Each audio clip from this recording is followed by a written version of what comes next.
సాక్షి TV ప్రసారాలను నిలిపివేయడం చట్టరీత్యా నేరం. సాక్షి టీవీ ప్రసారాల కోసం మీ స్థానిక కేబుల్ ఆపరేటర్ని వెంటనే సంప్రదించండి.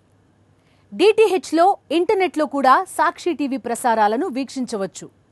ఎవరు ఎలా పని చెయ్యాలో, ఎన్ని గంటల పని చెయ్యాలో, ఎన్ని రోజులు ఏం చేసేయాలో చెప్తున్నారు సీఎం చంద్రబాబు గారు. నమస్కారం సార్. ఇటీవల అన్ని మీటింగ్లో చెప్తాను, ఎప్పుడు చెప్పేవాడిని కాదు. ఏంటి చెప్తున్నారు సార్? మళ్ళీ రాష్ట్రంలో వైకుంఠపాళి వద్దు అంటే వైకుంఠపాళి, అష్టాసమ్మ, గిల్లి దండ లాంటి ఆటలన్నీ రద్దు చేసేస్తారేంటి మీరు? మనమందరం కూడా ఇంత మునుపంత హార్డ్ వర్క్ చేసేవాళ్ళం. అవును సార్, మా తిరకాసన్ని కూడా భలే హార్డ్ వర్క్ చేస్తాడు. నేను అందుకే పదే పదే చెప్తున్నాను. ఏం చెప్తున్నారు?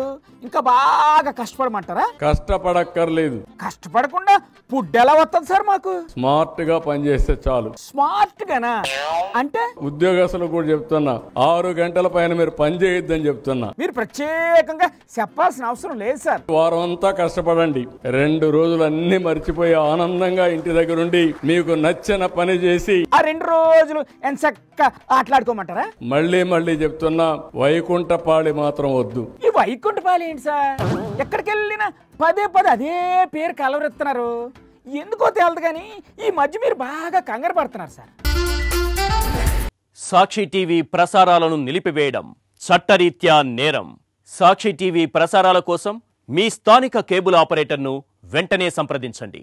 డిటిహెచ్లో, ఇంటర్నెట్లో కూడా సాక్షి టీవీ ప్రసారాలను వీక్షించవచ్చు.